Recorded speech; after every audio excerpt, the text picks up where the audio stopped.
Hello guys, आप सभी का स्वागत है हमारे यूट्यूब चैनल दीप स्टडी एकेडमी पर। फ्रेंड्स, आज का जो हमारा टॉपिक है, जो अध्याय है, वो अध्याय 5 है, कक्षा 6 का। साइंस चल रहा है, विज्ञान चल रहा है। इसका जो चैप्टर का नाम है वो है पदार्थों का पृथक्करण और उनकी विधियाँ। जब मैंने इस चैप्टर को पढ़ा तो इस चैप्टर में मुझे जो मेन पॉइंट्स नज़र आए, जो मुझे लगा कि हाँ, ये गवर्नमेंट एग्ज़ाम के पॉइंट ऑफ व्यू से ये कुछ मेथड्स हैं जो पूछ लिए जाते हैं, एग्जामिनर पूछ लेता है। और जो बच्चे परीक्षा में सफल होना चाहते हैं और पढ़ रहे हैं चैप्टर को, तो जो इंपॉर्टेंट नोट्स है वो यहीं से तैयार हो जाते हैं। तो देखिए, इसमें पदार्थों का पृथक्करण। देखिए, पदार्थ आप सब परिचित है, पदार्थ क्या होता है, हर कोई जानता है पदार्थ क्या है। हमारे आसपास कई प्रकार के पदार्थ हैं, ठीक है। और उसी प्रकार से हम पृथक्करण को देखें। पृथक्करण का मतलब होता है अलग करना। तो इसमें क्या दे रखा है, पदार्थों के पृथक्करण करने की कुछ विधियाँ बताई हुई है। इस जो 5th चैप्टर है, इसमें आपका मेथड जो है ना पदार्थों को अलग करने का, यही है जो मेथड हमें पढ़ना है, और कुछ नहीं पढ़ना है। देखिए, इसमें जो सबसे पहला जो मेथड बताया गया है वो है हस्तचयन। हस्तचयन का मतलब हाथ से चयन करना किसी भी वस्तु को। तो जो हम अनाज खाते हैं, जिनमें गेहूं है, चावल है और दाल है, इनमें से जो हम कंकड़, जो भूसे, जो मिट्टी के कण होते हैं या अन्य कोई भी कण हो, उसको अलग हम किससे करते हैं, किस विधि से करते हैं, तो हस्तचयन विधि के जरिए ही तो किया जाता है। आप लोगों ने कई बार देखा होगा, आपकी मम्मियाँ जब चावल बनाने से पहले क्या करती है, चावल को फटकना, इट मीन्स हम लोग फटकते हैं चावल को, ठीक है। आप लोग जानते हो ये शब्द है एक, फटकना, ठीक है। तो चावल में से कई कंकड़ों को चुन के भी हाथ से निकालती हैं, हाथ से निकालती हैं, क्योंकि चावल जो होता है वो थोड़ी क्वांटिटी कम होती है। जब हम चावल बनाते हैं तो थोड़ी क्वांटिटी कम रखते हैं, मात्रा कम रखते हैं, तो इसलिए हम हाथ से चुन के उसको अलग कर लेते हैं। तो ये आपका हस्तचयन, ठीक है। हाथ से चयन करके हम मिट्टी या फिर कंकड़ या किसी प्रकार की कोई भी चीज़ अगर उसके अंदर है, कोई भी मतलब अवांछनीय कोई भी चीज़ पदार्थ उसके अंदर है, उसको दूर करना है, तो हम हस्तचयन का उपयोग करते हैं, ठीक है। अब देखिए, हमारा जो दूसरा मेथड बताया जाता है वो है थ्रेशिंग।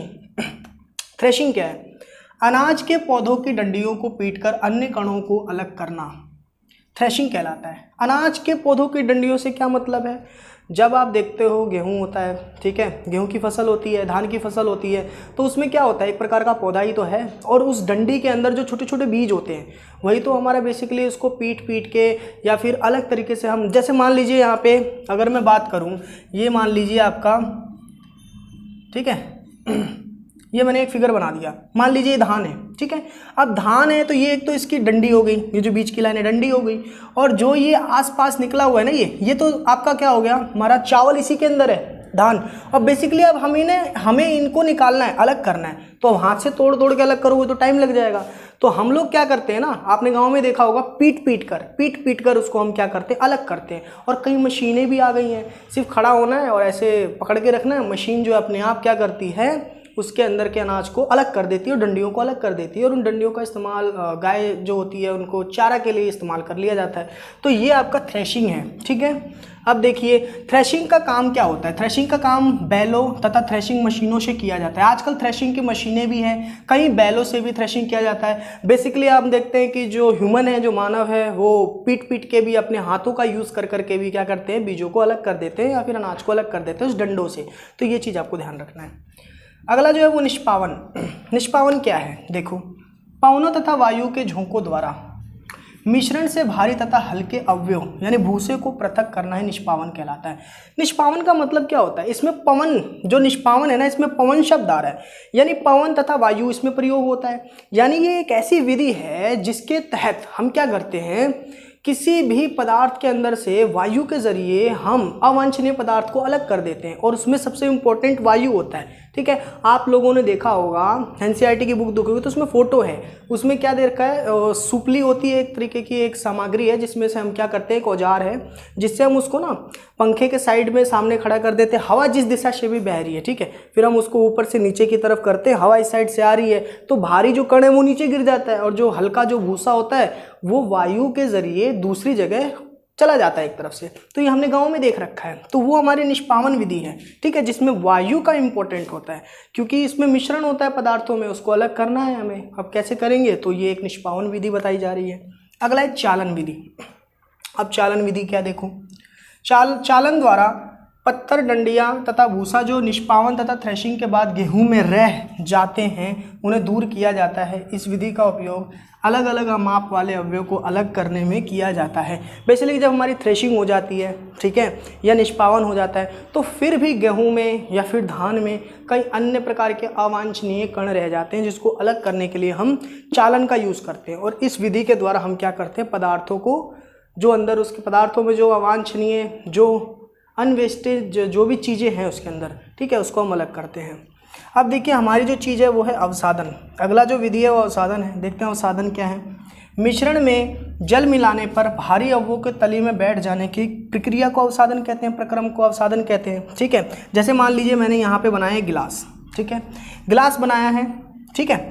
अब अवसादन के तहत हम क्या करते हैं, ठीक है, जैसे मान लीजिए पानी ले रखा है, मैंने पानी ले रखा है, ऊपर से मैंने बालू डाल दिया या रेत डाल दिया या बजरी डाल दी, कुछ भी डाल दिया, बेटा वो आके यहाँ पे बैठेगा, तली में बैठ जाएगा, तली में बैठ जाएगा। अब तली में बैठ जाने के बाद अब हम चाहे तो इसमें से पानी इजीली निकाल सकते हैं, आराम आराम से उड़ेल के हम पानी निकाल सकते हैं बाहर। लेकिन ये जो प्रक्रिया है, इसमें जो आपका जो हमने बालू बजरी जो डाला वो नीचे बैठ जाएगा तली के अंदर, ठीक है। तो मिश्रण में जो जल मिलने पर भारी अवयव के तली में बैठ, तो भारी अवयव होंगे, ये भारी होगा आपका, क्योंकि ये पानी से नीचे सरक के यहाँ पे बैठ जाएगा, ठीक है। उदाहरण के लिए तेल को जल से इस विधि द्वारा भी अलग किया जाता है। तो कई प्रक्रिया बताई, तो तेल को भी इस विधि द्वारा अलग किया जाता है, ठीक है, ये भी है। अब निस्यंदन क्या है, जो पेय पदार्थ हैं, पेय पदार्थ का मतलब जो पीने वाले पदार्थ है, जैसे चाय में से छन्नी या फिल्टर पेपर से महीन अशुद्धियों को छानना निस्यंदन कहलाता है। अब देखिए निस्यंदन का मतलब क्या है। आप लोग डेली चाय पीते हैं, कई लोग होते हैं जिनको चाय पीने की आदत होती है, ठीक है। अब चाय जब बन जाती है तो उसमें चाय पत्ती के कण होते हैं, ठीक है, चाय एक पदार्थ है और उसके अंदर कण होते हैं और चाय पत्ती के छोटे छोटे। अब उसको अलग कैसे किया जाए, उसको अलग करने के लिए हमें छन्नी कहते हैं, क्या कहते हैं, जो भी है, छन्नी की आवश्यकता पड़ती है, ताकि हम जो पेय पदार्थ है वो अलग हो जाए और जो आपका चाय पत्ती वाला पदार्थ है वो अलग हो जाए। तो इसके लिए हम क्या करते हैं, निस्यंदन विधि का क्या करते हैं, हम प्रयोग करते हैं। और कहीं बताया जाता है कि पनीर बनाने के लिए भी निस्यंदन विधि का प्रयोग किया जाता है। तो ये विधि इसके अंदर इंपॉर्टेंट थी, ज़्यादा नहीं, 6 या 7 ही विधि मैंने बताई है, इसके अंदर मेथड्स बताए, विधियाँ बताई है। और जो अभी दूसरा पार्ट आएगा इसमें पूरी विधि खत्म कर दूंगा, तो ये इंपॉर्टेंट है, ठीक है। काफ़ी तेज़ी से हम 5वां चैप्टर पर आ चुके हैं। अब मैं चाहता हूँ कि पूरा छठी हो जाए, फिर 7वीं 8वीं 9वीं 10वीं जितनी भी साइंस है वो इस कंप्लीट हो जाएगी धीरे धीरे, थोड़ा टाइम लगेगा, ठीक है। तो जल्द मिलते हैं नेक्स्ट वीडियो में, ठीक है। और जो छोटी छोटी जो और मेथड्स बचे हैं उसको कंप्लीट